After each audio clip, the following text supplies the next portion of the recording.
روزمرہ زندگی کے مسائل سے پریشان ہوئے پاکستانیوں کی اکثریت کی طرح مجھے بھی عمران حکومت کے استحکام یا عدم استحکام میں خاص دلچسپی نہیں۔ تمام عمر صحافت میں گزارنے کی وجہ سے، مگر سیاسی امور کے مشاہدے کے بعد اپنی رائے کو اس کالم کے ذریعے بیان کرنے کو مجبور ہوں۔ میرے رزق کا واحد وسیلہ صحافت ہی ہے۔ اندھی نفرت و عقیدت کے موجودہ دور میں اگرچہ اس دھندے سے وابستہ رہنا مشکل تر ہوتا جا رہا ہے۔ حکومت فقط اپنے بیانیے کو بہت شدت سے فروغ دینا چاہ رہی ہے، تنقید برداشت نہیں کرتی، آزاد منش صحافیوں کو بکاؤ ٹھہراتی ہے، جن میں سے اکثر پر وطن عزیز میں جھوٹی خبروں کے ذریعے انتشار پھیلانے کا الزام بھی لگایا جاتا ہے۔ اپوزیشن میں بیٹھی جماعتیں بھی صحافیوں سے خوش نہیں، وہ انہیں حکومتی دباؤ سے سہم جانے کے طعنے دیتی ہیں۔ اس تصور کو ہم میں سے اکثر لوگ کیا کہیں گے والے رویے سے رد کرنے کی کوشش کرتے ہیں۔ کافی دنوں سے اکثر اکیلے بیٹھ کر نہایت سنجیدگی سے وطن عزیز میں جاری سیاست نامی شے کو سمجھنے کی کوشش کر رہا ہوں۔ سنا تھا کہ ایک حکومت ہوتی ہے اور اس کے مخالف اپوزیشن جماعتیں۔ حکومت اپنی توجہ ایسے اقدامات لینے پر مرکوز رکھتی ہے جو عوام کو استحکام اور خوشحالی کی جانب بڑھنے کا گماں فراہم کریں۔ حکومت مخالف جماعتیں اس کے برعکس عوامی مسائل اجاگر کرنے میں مصروف رہتی ہیں۔ اس کے علاوہ شاید کوئی نظریہ نام کی شے بھی ہوتی ہے۔ سیاسی افق پر چھائی سیاسی جماعتوں کی ساخت اور رویے پر غور کرتا ہوں تو ان کی نظریاتی پہچان یا تخصیص کا تعین دشوار محسوس ہوتا ہے۔ حکمران جماعت سمیت اپوزیشن میں بیٹھی دونوں بڑی جماعتیں بھی بنیادی طور پر نام نہاد الیکٹیبلز پر مشتمل ہیں۔ یہ ایسے خاندانوں کی نمائندگی کرتی ہیں جو برطانوی دور سے اپنے حلقوں میں ترقیاتی کاموں کے لیے سرکاری سرپرستی کو یقینی بنانے کے لیے انتخابی عمل میں حصہ لے رہے ہیں۔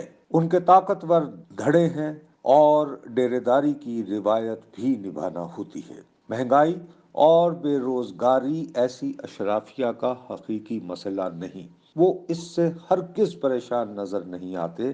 ووٹروں کو مطمئن رکھنے کے لیے عام آدمی کے مسائل پر جالب کے بقول البتہ فقط تقریر ہر صورت کرتے ہیں۔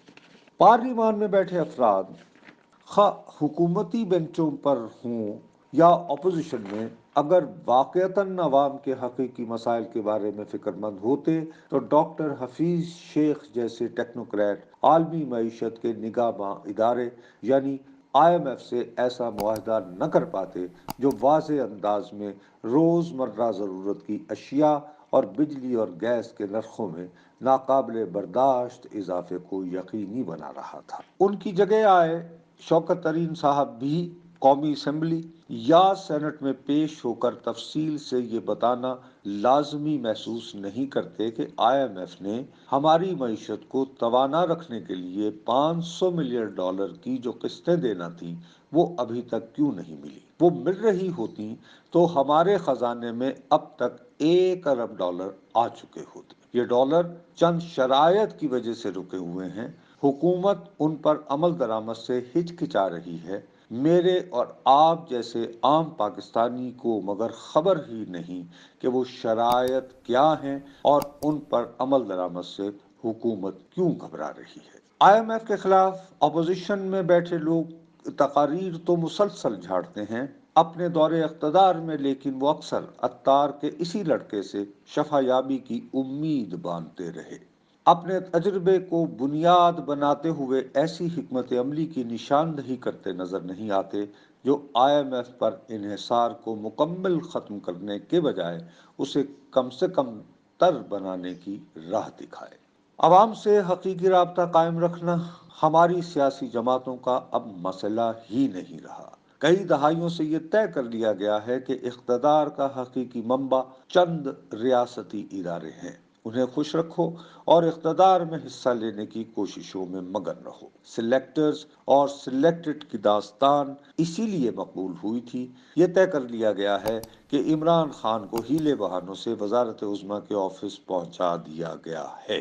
مالکوں کا مبینہ فیصلہ عملی اعتبار سے مگر سر جھکا کر مان لیا گیا۔ اس کے بعد امید یہ باندھنا شروع ہو گئے کہ پیا بالآخر عمران خان صاحب سے ناراض ہو جائیں گے۔ وہ ان سے خفا ہوئے تو اپوزیشن جماعتوں کی لاٹری بھی نکل آئے گی۔ اکتوبر کے پہلے ہفتے سے بالآخر ایک اہم ریاستی ادارے میں تعیناتی کے عمل میں تاخیر ہوئی تو تھا جس کا انتظار والا ماحول بن گیا۔ بلاول بھٹو زرداری اور شہباز شریف قومی اسمبلی میں متحرک ہو گئے۔ ان کی کوششوں سے حکومت کو 2 بار قومی اسمبلی میں ہوئی گنتی کی وجہ سے شکست کا سامنا کرنا پڑا۔ اس شکست کے بعد یہ بھی فرض کر لیا گیا کہ عمران خان صاحب پارلیمان کا مشترکہ اجلاس بلانے کی ہمت نہیں دکھائیں گے، ان قوانین کو لاگو کرنے کی ضد بلا دیں گے جنہیں وہ صاف شفاف انتخابی نظام کے لیے لازمی سمجھتے ہیں۔ سیاست کا طالب علم ہوتے ہوئے اس کالم میں لیکن میں اصرار کرتا رہا کہ وزارت عظمیٰ کے منصب پر جو شخص بھی بیٹھا ہو اپنے چلچلاؤ کا ماحول برداشت نہیں کر سکتا۔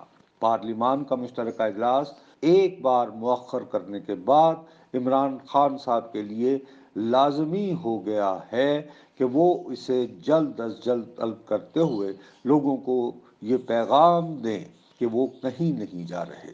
پارلیمان میں اکثریت کی حمایت انہیں اب بھی میسر ہے۔